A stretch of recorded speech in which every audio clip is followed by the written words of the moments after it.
जब मुझे पता चला कि सुबह ईद है तो मैंने सोचा अब क्या मीठा बनाया जाए। फिर अचानक मेरी नज़र ब्रेड पर पड़ी तो दिल में ख्याल आया क्यों ना शाही टुकड़े बना लिए जाएं। बस फिर क्या था, चंद आसान चीज़ों से तैयार किया गया एक शाही और मज़ेदार डिज़र्ट।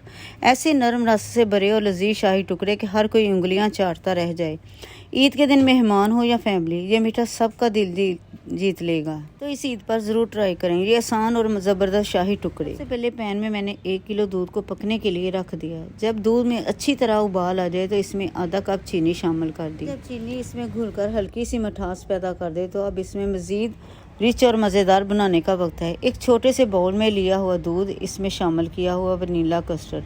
अब इस मिक्सचर को आहिस्ता आहिस्ता उबलते हुए दूध में शामिल करें और साथ साथ मुसलसल चम्मच चलाते रहेंगे ताकि कोई गुठली ना बने। जब मिक्सचर अच्छी तरह पककर हल्का सा गाढ़ा होने लगा तो अब इसमें मज़ीद रिचनेस शामिल करने का वक्त है। इस मरहले पर मैंने इसमें आधा कप फ्रेश क्रीम शामिल कर दी है और इसे अच्छी तरह मिक्स किया ताकि क्रीम पूरी तरह दूध में घुल जाए और एक खूबसूरत क्रीमी टेक्सचर बन जाए। इसके बाद मैं इसमें कटे हुए पिस्ते भी शामिल कर दूंगी जो ना सिर्फ इसके जायके को बढ़ाएंगे बल्कि एक हल्की सी क्रंच भी देंगे जो हर बाइट को मज़ीद मज़ेदार बना देंगे। अब ये हमारा मज़ेदार सा मिक्सचर तैयार हो गया। अब आ गया है शाही टुकड़े का सबसे मेन और मज़ेदार स्टेप। सबसे पहले हमने ब्रेड लेनी है। अब ब्रेड को हमने अपनी मर्ज़ी की शेप में कट करना है। एक तरीका तो ये है कि ब्रेड को ट्रायंगल शेप में काट लें और दूसरा तरीका यह है कि पहले इसके चारों किनारे काट दें, फिर इसे दरमियान में से काटकर एक पीस के 4 खूबसूरत छोटे पीस बना लें। रेसिपी अच्छी लगे तो लाइक और शेयर भी कर दिया करें। अगर आपने अभी तक जायका बाय नाज को सब्सक्राइब नहीं किया तो वो भी कर लें। ये देखें, इस तरह हमने इनको कट करने के बाद इस तरह के पीस तैयार कर लेने हैं। ये रेसिपी ज़रूर ट्राई करें और अपनी ईद को बनाएं मज़ीद ख़ास। अब एक पैन में ऑयल को अच्छी तरह गर्म करें। याद रखें ऑयल ठंडा नहीं होना चाहिए वरना ब्रेड सही तरह से क्रिस्प नहीं बनेगी।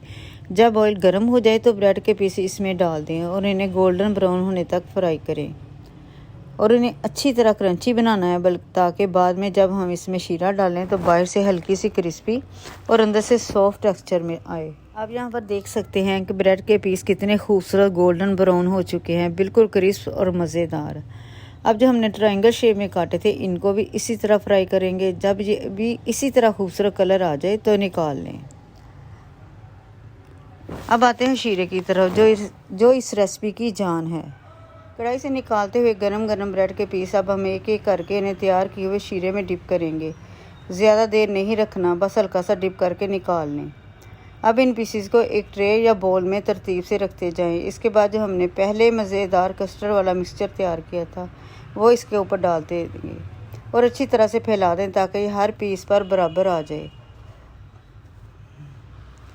और आखिर में गार्निश का टच, ऊपर से कटे हुए पिस्ते और बारीक कटे हुए बादाम डाल दें। ये ना सिर्फ खूबसूरती बढ़ाएंगे बल्कि जायका भी डबल कर देंगे। ये शाही टुकड़े कोई आम मीठा नहीं बल्कि सदियों पुरानी रवायत का हिस्सा है। ऐसे मीठे हमेशा ख़ास मौक़ों के लिए बनाए जाते हैं जहाँ जायके के साथ साथ शान व शौकत भी नज़र आती थी।